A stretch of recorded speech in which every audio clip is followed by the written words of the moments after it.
I think from many different things that I've read or things that I've learned, like it seems most reasonable to me. I mean, consciousness is like such a mystery, right? And from like a scientific perspective, you approach it in a certain way, but I think that's very limiting. Like you look at brain waves and you look at sort of things you can measure in a very specific way. But um, I I think it makes sense to think of like the energy, like sea of energy model really makes sense to me. And then like each person or like each consciousness is like a focal point that like within that sea of energy. Um, and so, and then like our bodies, like our different organs, our brains, our hearts are different organs of perception that can pick up different grades of information from that sea of energy is kind of how I think about it. And Emma's story actually reminds me of the thing that really stood out to me from Finite, Infinite Games by James Cars. Cars? Yeah. Cars, yeah. Yeah. Where he talks about birth as like not like a single event that happens to a person, but more as like birth not as like a beginning of something, but rather like a point in the grand stream of this thing that is the family and the culture and the world, I guess.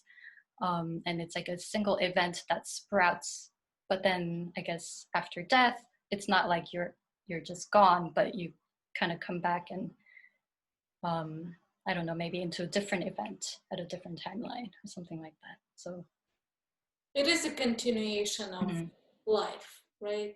yeah. Yeah. So like that just blew my mind because like usually I think of myself as just like one independent, like encapsulated thing on my own, like, and I'm not related to really anything else. But this is the exact opposite. Idea is that there's this sea, and then I just kind of like came up, and then I'll go down, and then come up again, down. Yeah. Yeah. Wow. There's another book I'm reading about.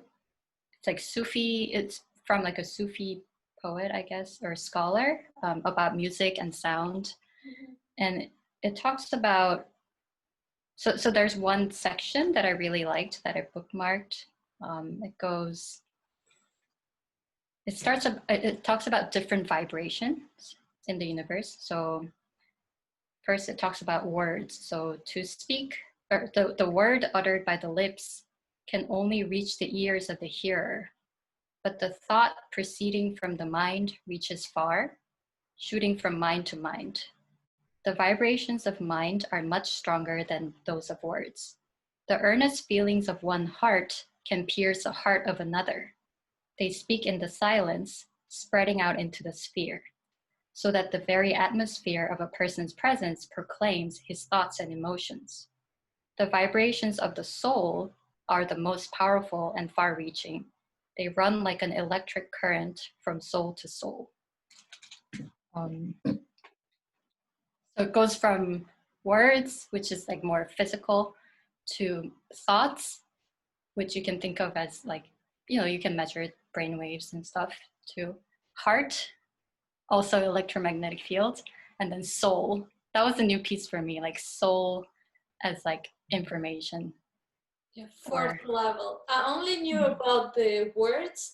Like I knew that there are 3 levels of communication, like words, thoughts, and heart, but I didn't know about the level of the soul. Yeah, I never thought about that either. Vibrations of the soul are the most powerful and far-reaching. They run like an electric current from soul to soul. Electric current. So I wonder if this is the way to tap into the consciousness, like universal consciousness. With the soul? Yeah. How do you tap? Yeah. And remember, share something with you. I was reading a book about I was reading a book to kids, and they were like, was it whales or some other animals, sea animals? They move.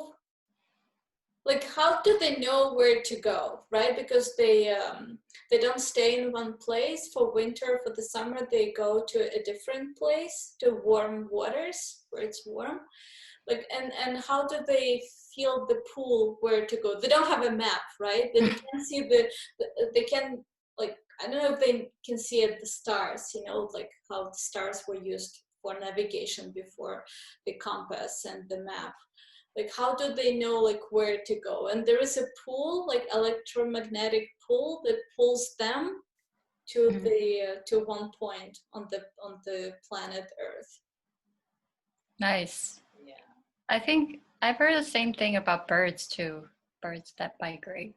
Mm-hmm. Yeah. And some humans too. I mean, I don't know for sure, but I think I've read some stories about at least like children or like indigenous peoples being able to tell directions. Like there were like some experiments where you would just like spin the child like in a chair on a chair to make them like disoriented, and then they can still tell you like which direction is north, which direction is east, things like that. Speaking about indigenous people, yes, I think maybe we talked about last time, but I just remembered another story that I heard, that the indigenous people, they can communicate without words. Remember how we talked like words, thoughts, and heart and soul? Like so for the outsiders who visit the tribe of such people, it's weird because like they don't have the telephone, but they know what's happening. Like, for example, they're sitting around the fire, they know what's happening in the hut, for example, or in the house. Like they know, oh, like my wife needs my help or something. Like, how do you know that she needs your help? You know, why are you standing up and walking to your house, back to your house? Because my wife called me, but you don't have a phone. How, you know, how do you know she's calling you? And you can't hear anybody else calling. So that's also the, like a signal, right? She sends a signal to her husband, like, I need your help, come here. Wow. Yeah. I wonder what that feels like. Yeah. There's also yeah, I think it's like a voice in you, right, saying like, I need to go. Yeah, you just need to. Yeah. Yeah, there's certainly a lot of anecdotes, stories about things of that nature, and also I think some people have done actual research on it too. Like Rupert Sheldrake, he's a biologist, and he did a bunch of studies with like dogs. And he has a book called like Dogs Who Know When Their Owner's About to Get Home or something like that. So he did studies with like watching dogs like at home, and then he calls the owners to come home at random times, and then the dogs will like go and like sit by the window or like show signs of that they know that they're coming, things like that. And then like also moms, when they sense that the baby is hungry, even if the baby's away from her view, like their breasts start lactating or something like that. Did you ever experience that? Yes, I did. Okay. I did. Yeah. Oh wow. Or yeah. So you know, but I didn't connect. You know that why am I feeling this? You know, I didn't connect to the hunger. I thought it was like it just happened. Yeah. Nice. But I didn't have enough intelligence to connect the two. I see. So it'd be like Emma or Hannah would be in a different room somewhere, and then you just know to go see them. Yeah. Or like with my kids, I know when they're about to wake up. This also blows my mind. Like if Hannah wakes up before everybody else in the family. Emma is the one who sleeps in pretty late, and like I know when, like, I want to go to the room and look at her, and then I know when she's gonna wake up. So and I love the moment when she like opens her eyes and wakes up. So I love being in that moment right before. Mm-hmm. Oh, cool. Yeah, it makes you wonder, like, if we could tune into these things, like, we don't need cell phones or like. But at the same time, this doesn't happen when like I'm thinking, okay, Yeah. I need to go. It's like it's a pool. Like it's a Yeah. pool. I need to go there. I need to be there. And if I trust that pool, I go there, then I get this gift, of my child waking up. But if I'm like, oh no, it's nothing. If I don't trust myself, then I miss that opportunity. Mm-hmm. Yeah, the trust again. Yeah. Yeah. I think the trust also applies when, these things just happen and you just do it and you just trust that you're doing it for the right, like it's all for the, you don't need a reason to do it. You just trust that that's what you do, right? Versus I think, like when we rely on, like when we lose our capacity to tune into these things and then we rely on like other technologies, like for example, with cell phones, I mean, cell phones are great, but it's all like we impose something, like we call when we want to call, like we talk to people when the mind thinks that it needs to, whereas like with these more subtle ways of doing things, it just happens and you follow. So it's like there's that trust that, oh, like if there's no connection, you don't need to be calling this person right now. If something comes in, that's when you need to talk to the person. Like, do you see what I'm saying? Yes. Yeah, there's that like surrender. And I wonder if that kind of could simplify life in some ways. And I don't know, just get you more in touch with like the universal flow that's happening. Yeah, giving up the control. Mm-hmm. Yeah, exactly. So how can we be in that state more often? Meditation. I know that the less noise I have, the more I'm tuned in. By noise, I mean like, I'm always doing something, like I cannot just do something. I have to listen. I have to watch something, like I know that some families have always the TV is on. So I think it's like shutting these things off would help, not to have the TV on all the time, not to be listening to the podcast all the time, not to be, doing something with your mind, but just like surrendering to the stillness, to the quiet. Mm-hmm.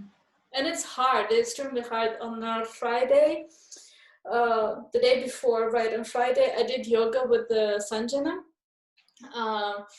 And she did the yin yoga where you are keeping one position for a long period of time. Mm-hmm. It's like you're not stretching yourself on purpose, you're letting your body stretch yourself. So you don't, like, if you put the leg in front of you, don't put it like that it's painful, just put it where it's right at the edge, but then let your body sink in. Oh my God.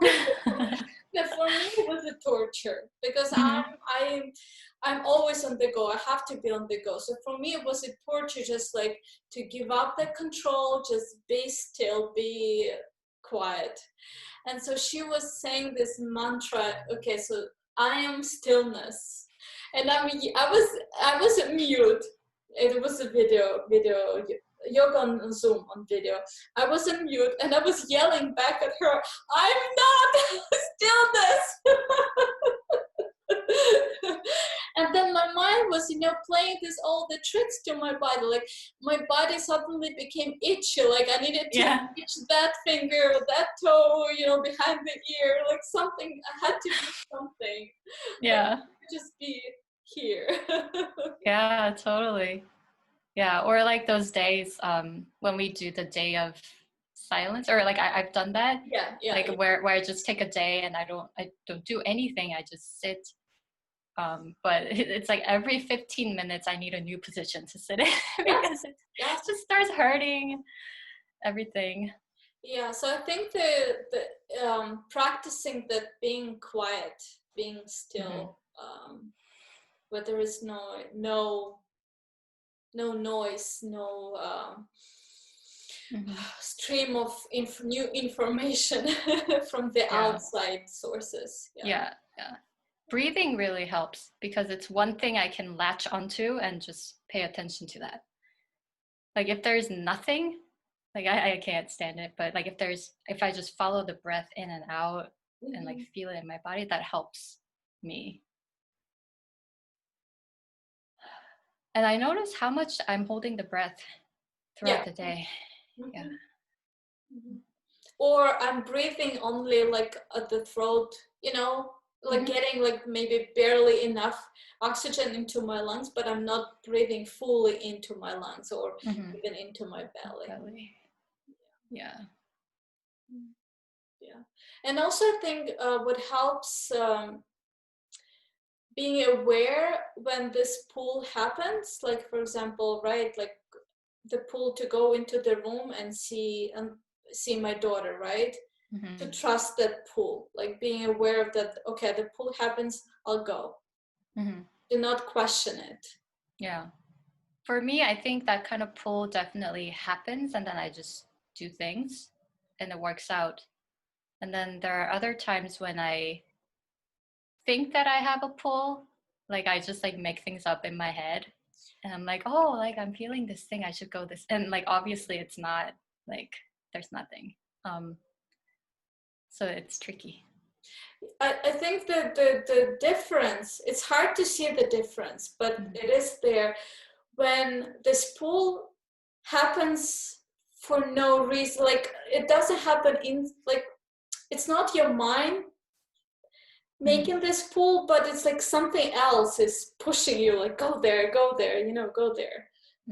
I think it's similar to what Elizabeth Gilbert, she was saying in the Big Magic book about the like the what's the word, the feeling, not the inspiration, but maybe it is inspiration, like to do something, right, to create, like to write a book, to draw, to make a painting, and where I was going with it. So many times this painters and authors, they're saying that it's not me writing, it's like something else is writing through my hand and moving my pen, but it's not me. Yeah. So it's that surrender again. Surrender, giving up the control. Trust. Trust. It's harder than it sounds. It is. I'm like, I mean, I trust, but obviously I don't a lot of the times. For me, I think the best like medium for me is music. It's like when I write music, I always follow that feeling of harmony and flow versus the constipation. And then I think sometimes like I just do things and then later it makes sense. So I think that's one clue is sometimes like when you don't know why you're doing it, but you just do, and then later it kind of fits together. So like you don't see that end result yet. So sometimes that's how I know it's not my mind, because my mind would be like, okay, I need to do this in order to do this. Yeah. Okay, so not to try and make sense during like what's happening through you, right? You just let it go, let it be, let it flow, and just pay attention to that feeling of harmony. Like you're going in the right direction. So, yeah. Do you think we're ready to wrap up? I think so, yeah. That was a wild ride. I love this conversation. Like I can go on and on. Maybe we should do some exercise. Do you have any exercise in mind?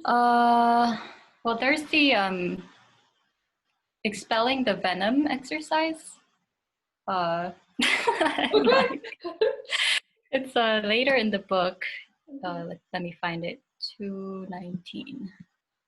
And she recommends it for like releasing anger and stress. And it's really nice. Like even for me, because I feel like I'm just like not breathing all the time or breathing fully. It's just a nice thing to do. To like breathe in deeply and let things out. So sorry, one sec. Yeah. Let me just find it. We can have a full episode on anger. Yeah. I'm a pro.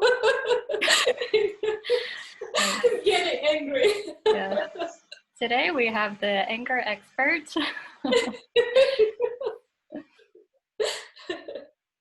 Okay, so expelling the venom. When you're feeling angry or judgmental or want to find the righteous anger within you. So stand with your hands on your thighs, fingers spread, and take a deep breath. And with the exhalation, make a shh sound as if telling someone to be quiet, like shh. So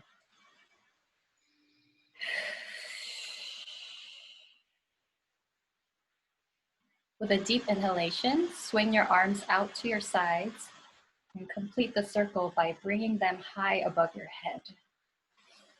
Turn your hands around so your palms are facing you and make fists. With a loud shoo sound as you exhale, bring your fisted hands down swiftly, opening them as they drop near your thighs. So inhale and I like it. Yeah. Bring to mind the source of your anger and make your movements quick and forceful. Repeat 3 times. So picture what's making you angry or stressed out.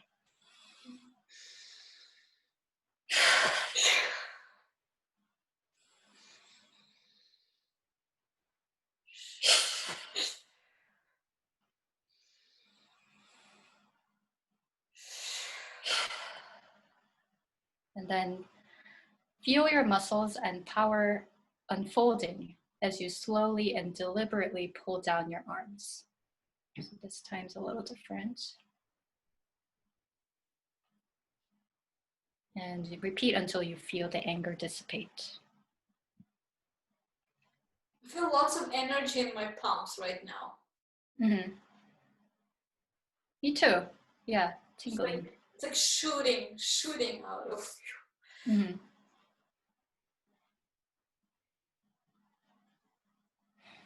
And it feels a lot lighter here for me. Like, yeah. I felt like the breath was congested, maybe, and then it's all expelling out. And my head feels lighter too. Like my head and this part is lighter, but lots of energy in palms and in hands. Mm-hmm. Yeah.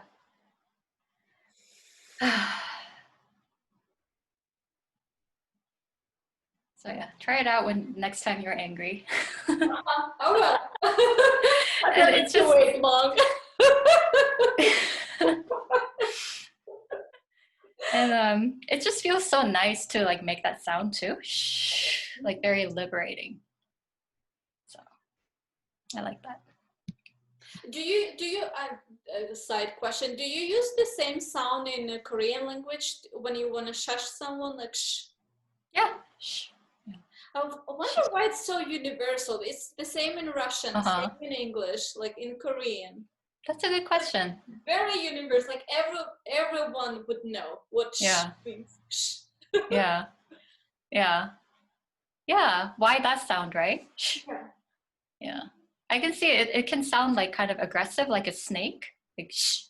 But when you're telling someone to be quiet, yeah, I guess maybe that's why. Shh. Okay. Shh. Okay, it's a homework for me. I want to research more. Like if I can find some interesting. Cool. information about this, so shh. Yeah, please do. All Yeah. right. Okay. Awesome. Yeah. Have a good rest of the weekend. Yeah. Yeah. You too. And then to our listeners, please feel free, ask questions, leave comments, anything. I had a dream last night where the view count on our video was like 20,000.